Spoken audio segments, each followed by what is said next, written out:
Wyobraź sobie nocną drogę. Całkowita cisza. Słychać tylko echo twoich kroków. Po obu stronach stoją rzędy nowych SUV-ów. Identyczne, szare, ogromne. A po środku samotny stary sedan.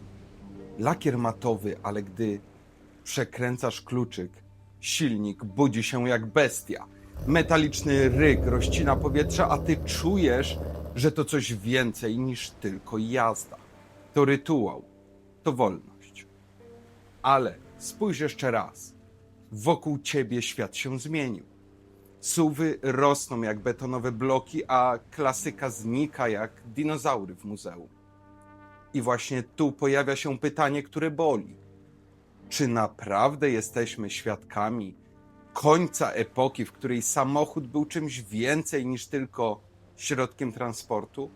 Czy to ostatnie chwile, kiedy dźwięk silnika potrafi wywoływać ciarki na plecach? Bo jeśli te auta zgasną, zgaśnie coś więcej niż hałas. Zgaśnie część nas. Motoryzacja nie zmienia się powoli. Ona właśnie przechodzi największe trzęsienie ziemi od dekad. To nie jest kosmetyka, to przebudowa całego świata, w którym żyjemy. Z jednej strony mamy politykę klimatyczną, regulacje, które nie zostawiają miejsca na sentymenty. Euro 7, limity emisji, cele zerowej emisji. To nie są hasła, to twarde liczby, które producenci muszą spełnić albo płacić milionowe kary. Każdy gram dwutlenku węgla kosztuje. Każdy litr paliwa więcej to ryzyko, że model wypadnie z oferty. Z drugiej strony konsumenci. Jeszcze dekadę temu marzeniem była elegancka limuzyna albo sportowe coupé. Dziś większość kupujących wybiera SUV-a. A dlaczego? Bo daje poczucie przestrzeni, wyższej pozycji za kierownicą i iluzję bezpieczeństwa. To moda, która wciągnęła cały rynek. Producenci nie mają wyboru. Jeśli klienci chcą SUV-ów i elektryków, to właśnie one stoją w salonach. Sedany, coupé, kabriolety, one znikają po cichu. Jakby ktoś wyłączał światło w kolejnych segmentach. Passat sedan? Koniec. Mondeo? Koniec. Audi A5 coupé? Wycofane. I właśnie tu zaczyna się dramat. To, co kiedyś było fundamentem motoryzacji. Sedan w rodzinie, coupé dla pasjonata, V8 dla marzyciela. Dziś staje się luksusem albo wspomnieniem. Świat przesuwa się w stronę jednego wzoru, a klasyka znika z ulic jak stare zdjęcia z albumu. To nie jest spisek, to logika rynku, ale dla nas, kierowców, oznacza to jedno. Epoka, którą kochaliśmy, właśnie się kończy. Sedan przez dekady był królem dróg. Symbol rodzinnych podróży, biznesowych spotkań, elegancji i prestiżu. Długa maska, oddzielony kufer, klasyczna linia. Sylwetka, którą każdy znał i której każdy ufał. Ale dziś ten król traci koronę. A dlaczego? Po pierwsze moda. SUV-y i crossovery obiecują wyższą pozycję za kierownicą, poczucie bezpieczeństwa i więcej przestrzeni. Nawet jeśli to tylko fikcja. Klienci głosują portfelem, a producenci odpowiadają. Sedany znikają z salonów, bo nie generują takiej marży jak te podwyższone modele. Po drugie ekonomia. Utrzymanie gamy sedanów, homologacja pod nowe normy emisji, inwestycje w silniki to koszty, które przy spadającym popycie przestają się opłacać. Dlatego Passat sedan został wycofany.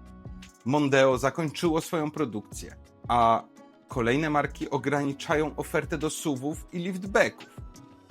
I wreszcie psychologia. Sedan, choć praktyczny i wygodny, nie daje dziś tego, czego ludzie szukają. Poczucia dominacji. W parkingowym tłumie wygląda niżej, skromniej, mniej premium, a rynek nie wybacza. Jeśli nie sprzedajesz emocji, przegrywasz. To nie znaczy, że sedany znikną całkowicie. Zostaną w segmencie premium jako limuzyny dla elit, jako auta dla tych, którzy wciąż cenią klasykę. Ale dla masowego klienta Sedan staje się reliktem. Z ulic znika powoli, jak stare zdjęcie, które oglądasz z nostalgią, wiedząc, że ta epoka już nie wróci. Coupé i kabriolety. Auta, które nigdy nie były dla wszystkich. To zawsze była nisza, luksus, emocja ponad pragmatyzm. Dwudrzwiowe sylwetki, otwarty dach, wiatr we włosach. Symbole wolności i stylu, ale dziś ta wolność kurczy się jak balon po imprezie.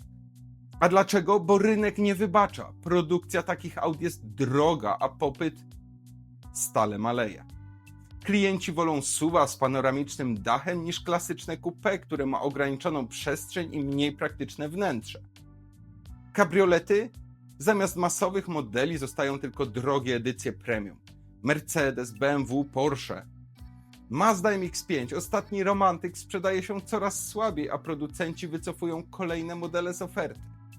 To nie jest koniec emocji, to ich przesunięcie. Coupé i kabriolety nie znikają całkowicie, ale stają się rarytasem. Zamiast auta dla szerokiej publiczności stają się symbolem statusu, kolekcjonerskim marzeniem, luksusem dla wybranych. I właśnie tu tkwi dramat. Samochody, które kiedyś były marzeniem młodych kierowców, dziś stają się ekskluzywnym gadżetem. Wolność, która miała być dostępna dla każdego, zamienia się w przywilej. A ulice zamiast smukłych sylwetek wypełniają się ciężkimi SUV-ami, które udają sportowe coupé, ale nigdy nie dadzą tego samego uczucia. Silniki V6 i V8 to nie były zwykłe jednostki, to były serca, które pompowały emocje w każdą podróż. Ich ryk był jak hymn wolności. Zresztą posłuchajmy.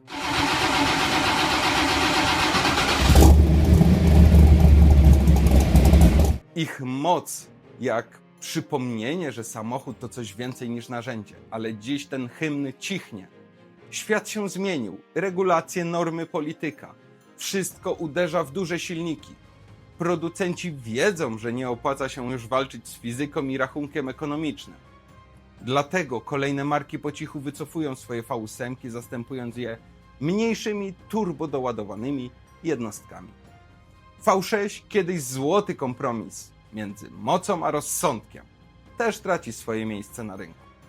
I tak oto to, co kiedyś było codziennością, jak Mustang z V8, limuzyna z 6 cylindrami, dziś staje się rzadkością. Nie znikają całkowicie, ale przechodzą do świata pasjonatów, kolekcjonerów i limitowanych edycji. Zamiast codziennego wyboru stają się marzeniem. To trochę jak z muzyką na winylu. Kiedyś każdy miał gramofon, dziś to hobby dla wybranych. V6 i V8 nie umierają, ale odchodzą do niszy. A ich dźwięk, ich ryk zostanie w pamięci jak echo epoki, która niestety już nie wróci. Nowa motoryzacja nie pachnie benzyną. Nie budzi cię rykiem silnika o poranku. Ona włącza się cicho jak telefon. Bez emocji, bez rytuału. Samochód staje się urządzeniem, częścią sieci, ekranem na kołach. Na ulicach zamiast różnorodności wszędzie ten sam wzór. Podwyższone sylwetki, ciężkie bryły, elektryczne crossovery. Każdy producent musi mieć swoje 3 SUV-y, bo inaczej wypada z gry. Motoryzacja, która kiedyś była sztuką, dziś staje się fast foodem. Proste recepty, większe, wyższe i droższe. Klienci kupują, bo czują się bezpiecznie, a producenci sprzedają marżę. To nie jest już wybór serca, to kalkulacja. Ale pamiętajcie, to nie znaczy, że klasyka umiera. Ona po prostu schodzi do podziemia. Z ulic znika, ale w garażach, klubach i sercach pasjonatów wciąż żyje. Nowa motoryzacja jest głośna w marketingu, ale cicha w duszy. A my stoimy w środku tej zmiany, patrząc jak świat, który znaliśmy, powoli odchodzi w cień. W Polsce ta zmiana nie jest teorią, ona dzieje się tu i teraz. Jeszcze kilka lat temu parkingi pełne były sedanów i kombi. Passat, Mondeo, Octavia, auta, które definiowały codzienność. Dziś, gdy spojrzysz na ulicę, zobaczysz przede wszystkim SUV-y, jak Hyundai Tucson, Kia Sportage, Toyota RAV4. To one dominują pod restauracjami, to one stały się nową normą. Dla kierowców oznacza to 3 rzeczy. Po pierwsze, dostępność. W salonach coraz trudniej znaleźć klasyczne nadwozie. Dilerzy ustawiają SUV-y na pierwszym planie, a sedany i coupé znikają z katalogów. Po drugie, koszty. Elektryfikacja i nowe technologie podnoszą ceny. Auto, które kiedyś było tanim wyborem dla rodziny, dziś kosztuje więcej, a utrzymanie mocnego silnika staje się luksusem. I po trzecie, kultura jazdy. Samochód przestaje być mechaniką, a staje się urządzeniem. Ekranem z aktualizacjami i aplikacjami. Coraz mniej czujesz dialog z maszyną, coraz bardziej obsługujesz system. I właśnie tu pojawia się pytanie, czy naprawdę tego chcemy? Czy chcemy świata, w którym każdy jeździ podobnym SUV-em, a klasyka zostaje tylko w garażach? Polska z naszą miłością do używanych aut jeszcze przez chwilę będzie trzymać się tradycji. Ale trend jest nieubłagany. Codzienność staje się coraz bardziej podwyższona, cięższa i cichsza. A dusza motoryzacji powoli zanika. To nie jest nagła śmierć, to powolne zejście ze sceny. Klasyczna motoryzacja nie znika w jednej chwili. Ona przechodzi do niszy. Sedany, coupé, kabriolety, silniki V6, V8. Wszystkie te symbole tracą masowy rynek, ale zyskują coś innego. Wyjątkowość. W skali masowej producenci stawiają na SUV-y i elektryki, bo tam są pieniądze i regulacje. Ale w skali emocjonalnej klasyka wciąż żyje. W klubach, na zlotach, w garażach pasjonatów. Zamiast auta dla każdego, auto dla tych, którzy naprawdę to kochają. To, co tracimy na ulicach, zyskujemy w kulturze. Klasyka z mainstreamu przechodzi do świata pasji, kolekcji i wspomnień. Nie będzie już oczywistością, ale będzie czymś, o co trzeba dbać. To nie koniec, to transformacja. A pytanie brzmi, czy jesteśmy gotowi, żeby klasykę traktować jak skarb, a nie jak codzienność? Producenci podejmują decyzje, które pokazują, jak różne są drogi w tej samej rewolucji. Volvo i Jaguar jasno mówią: pełna elektryfikacja, koniec z silnikami spalinowymi. To deklaracje, które nie zostawiają miejsca na interpretację. Ich przyszłość jest cicha i bez benzyny. BMW idzie inną ścieżką. Trzyma się swojego fundamentu, rzędowej szóstki, która od lat jest sercem marki. V8 zostaje tylko w najbardziej ekstremalnych modelach jak M5 czy X5M. To już nie filar, to ekskluzywny dodatek dla pasjonatów. Mercedes balansuje. Oferuje hybrydy plug-in jako pomost między klasyką a nową erą. A amerykańscy producenci próbują ratować mocne jednostki, łącząc je z turbinami i elektryfikacją, żeby jeszcze przez chwilę dać klientom ryk, którego oczekują.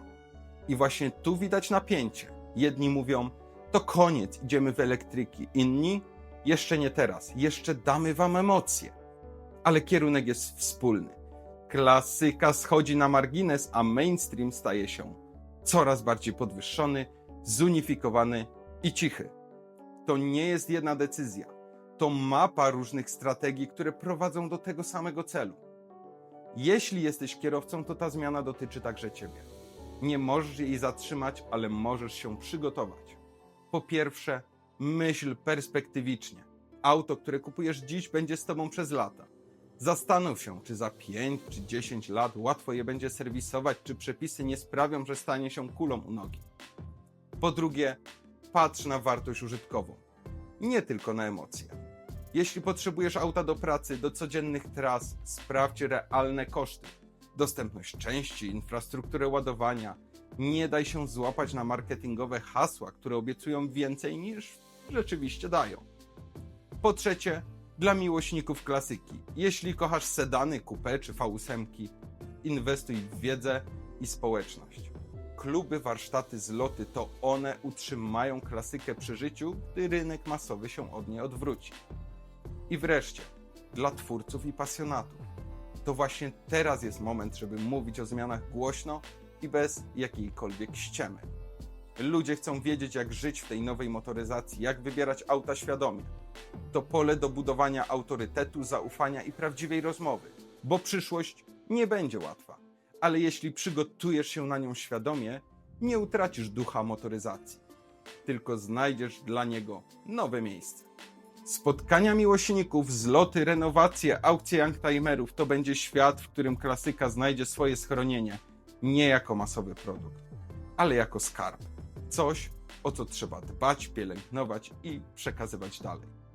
I tu właśnie tkwi piękno tej transformacji. To, co kiedyś było tanie i dostępne, dziś nabiera wartości. Klasyka staje się bardziej autentyczna niż kiedykolwiek, bo dźwięk silnika, zapach benzyny, mechaniczny dialog, tego nie da się zastąpić ekranem ani żadną aplikacją. To zostanie. Nie wszędzie, nie dla wszystkich, ale dla tych, którzy naprawdę kochają motoryzację. To jest moment, w którym trzeba zadać sobie pytanie, czy naprawdę żegnamy motoryzację, którą kochaliśmy, czy tylko przenosimy ją do innego świata. Nowa motoryzacja jest cicha, zunifikowana i większa rozmiarami. Stara była różnorodna, głośna i pełna charakteru. Dziś stoimy na granicy tych dwóch epok. Jedna odchodzi, druga wchodzi z impetem. Czy chcemy zaakceptować ten nowy świat? Czy będziemy walczyć o zachowanie duszy klasyki? Bo przyszłość nie pyta o nasze zdanie. Ona nadchodzi, ale to my decydujemy, czy będziemy tylko biernymi obserwatorami, czy świadomymi uczestnikami tej transformacji. I jeszcze pytanie do Was. Czy dla Was motoryzacja to tylko środek transportu, czy wciąż pasja, którą warto pielęgnować? Nawet jeśli staje się niszą. Jeśli podobają Wam się takie filmy, to zostawcie subika, łapkę w górę i zachęcam Was do obejrzenia pozostałych filmów dostępnych o tutaj. Miłego dzionka i do następnego. Hej!